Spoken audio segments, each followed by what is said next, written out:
اللهم كل وليك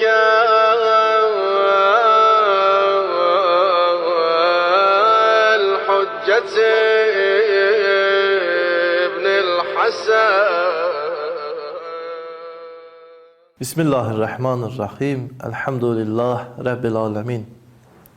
Bugün İslam dünyası üçün, ümumilikdə bütün bəşəriyyət üçün, bütün səmavi dinlərin müjdə verdiyi İmam Zaman əleyhissalamın mövlud günüdür.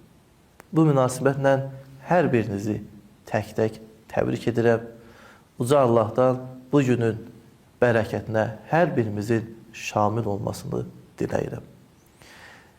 İmam Zaman əleyhissalama aid olan bütün mövzular bəşəriyyət üçündür, bəşəriyyətin kamilliyə tərəf getməsi üçündür və eyni zamanda o həzrətin həqiqətini, həqiqət varlığını tanımaq üçün faydalıdır. Bildiyiniz kimi imamət mövzusu Şiə məzhəbində önəmli və əsas mövzulardan biridir. İmamət mövzusunun içərisində demək olar ki, İmam Zaman əleyhissalamın mövzusu, məsələsi daha da önəmlidir. İmamət məsələsi Şiəni digər məzhəblərdən fərqləndirdiyi kimi, İmam Zaman əleyhissalama etiqad bəsləmək, bəzən İmam Zaman əleyhissalama etiqad etmək də Şiə daxilində olan qrupların biri-birindən fərqlənməsinə, ayrılmasına da səbəb olmuşdur.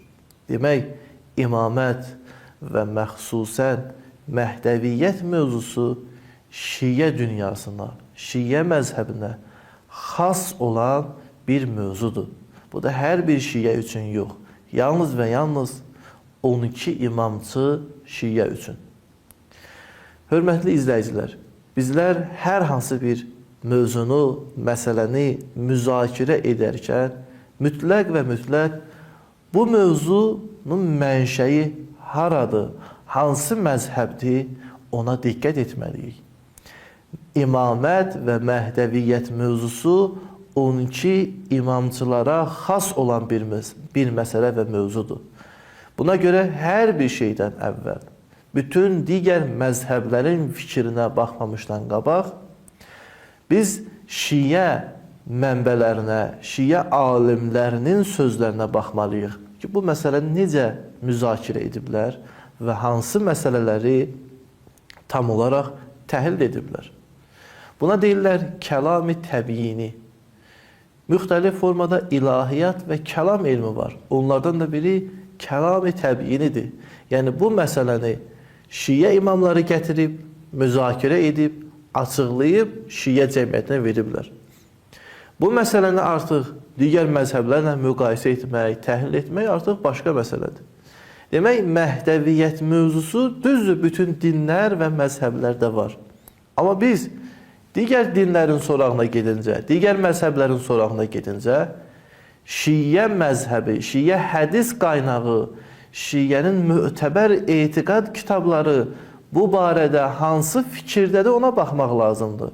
Şeyx Müfid, Xacə Nəsrəddin Tusi, Əllamə Hilli, Seyyid Mürtəza, Şeyx Səduq, Şeyx Kuleyni Məhdəviyyət barəsində nə deyib, nə nəql edib, bunları müzakirə etmək lazımdır. Hələ digər alimlərin, nə bilim, filan hədis alimi nə deyib, filan tarixçi nə deyib. Bunlar fər'i məsələlərdir, kənar məsələlərdir. Biz bir Şiə olaraq ilk növbədə Şiə mənbələri ilə tanışlığımız olmalı və bu məsələni Şiə mənbələrində ilk olaraq tanımaq lazımdır. Bu kiçik müqəddimədən sonra mən istərdim ki, İmam Zaman əleyhissalam və Məhdəviyyət mövzusu Şiə mənbələrində hansı formada müzakirə edilib, qısa olaraq ona bir seyr edək. İlk növbədə Şiə mənbələrində İmam Zaman əleyhissalamın tanımaq barəsində çox sifarişlər olunub. Bildiyiniz kimi, tanımaq iki formadadır.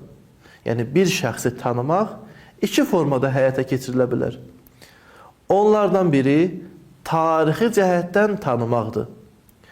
Filan şəxs hicrətin filan ildə doğulub, atası filan kəsdir, anası filan kəsdir, qardaşı var, bacısı var və s. Bu tarixi cəhətdən bir şəxsi tanımaqdır. Önəmlidir, amma kafi deyil. Bir insan bununla kifayətlənməməlidir. Və Şiə məzhəbində İmam Zaman əleyhissalamı tarixi cəhətdən tanıtmaq, tarixi cəhətdən onu insanlara bildirmək önəmlidir. Amma Şiələrə buyurulub ki, bununla siz kifayətlənməməlisiniz. İkinci məsələ, ikinci növ tanımaq, buna mərifət deyilir. Yəni, bu şəxsin özünə, həqiqətinə sənin nə qədər mərifətin var? Sən bunu tarixin fövqündən çıxardıb, bütün bəşəriyyətin görə biləcəyi mövqeyə qoyursan bu şəxsiyyəti. Buna deyirlər, bu şəxsə olan mərifət.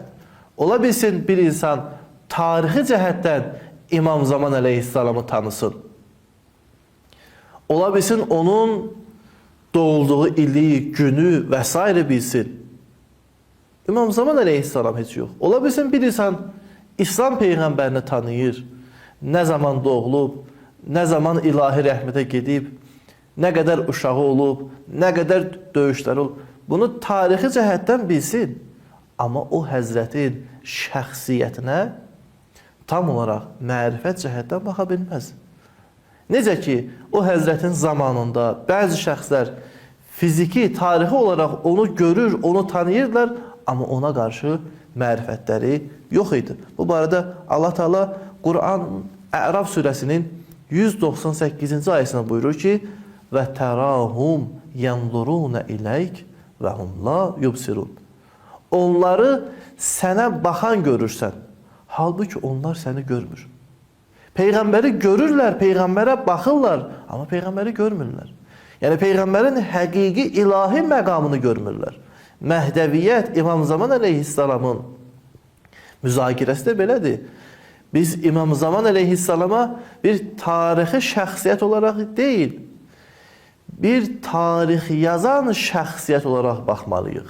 Ona kamil formada mərifətimiz olmalıdır. Və Şiə mənbələrində bu tanımalıq daha çox özünü göstərir. Məsələn, Peyğəmbərdən bir hədis var. Mən matə və huvə la yə'rifu imaməhu matə meytətül cahiliyyə. Hər kim öz zamanının imamını tanımasa və bu halda ölərsə, cahiliyyət dönəmində dünyadan keçməyən İslamdan qabaq. Və yaxud İmam Zaman əleyhissalam barəsində olan sifariş olunan dualar.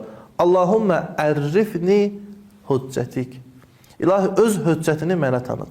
Fə innəkə illəm tuərrifni hüccətəkə zəlaltu ən dini. Əgər sən öz hüccətini mənə tanıtmasan, dinimdə zəlalətə düşəcəm. Dində zəlalət düşmək, tarixi cəhətdən tanımaqla heç bir əlaqəsi yoxdur. Gərək şəxsin özünə insanın mərifəti ola. Bu şəxs necədir? Hədislərdə xüsusiyyəti var. İmam Rıza əleyhissalam buyurur ki, bizim qaibimiz Əccəlallahu fərəcəhu və Teala geyimi yun və qalın bir paltar, yediyi isə quru və çörəkdir. Yəni, bunlar o həzrətin yaşayış tərzini göstərir. Yəni, bir insan İmam Zaman əleyhissalamın mərifəti varsa, onun yaşayışı da buna uyğunlaşmalıdır. Buna tərəf çəkməlidir. Digər bir hədisdə Peyğəmbər buyurur ki, hər kim mənim sonuncu qaimə o qiyam etməmiş, o zuhur etməmiş iqtida etsə, qiyamət günü mənim dostum, mənim rəfiqim və ümmətimin ən üstün olacaq. Bütün bunlar İmam Zaman əleyhissalama mərifət deyilir. Əziz müsəlmanlar, əziz şiələr, biz sonuncu imamımız barəsində tarixi cəhətdən tanımaqlığa buna çalışmalıyıq. Bunda heç bir söz və şübhə yoxdur. Lakin eyni zamanda bizim o həzrətə mərifətimiz olmalıdır. Çünki bizdən istənilən o həzrətə bizim mərifətimizin olmağıdır. Əgər o həzrətə mərifət olmarsa, müxtəlif iddiaçılar, müxtəlif özünü Məhdi adlandıranlar, İmam Zaman adlandıranların toruna düşərək nəinki o həzrətə kömək edirik, bəlkə o həzrətin qarşısında Allah göstərməsin duranlardan olarıq. Sözümü Həzrət Peyğəmbərin mübarək bir hədisi ilə bitirirəm. Allah Rəsulü buyurur ki, ümmətimin ən üstün əməli, fərəzi İmam Zaman əleyhissalamın zuhurunu gözləməkdir. Allah Teala bu əməli hər birimizdən qəbul etsin inşallah. Əssalamu aleykum və rəhmətullahi və bərəkətuhu. اللهم كن لوليك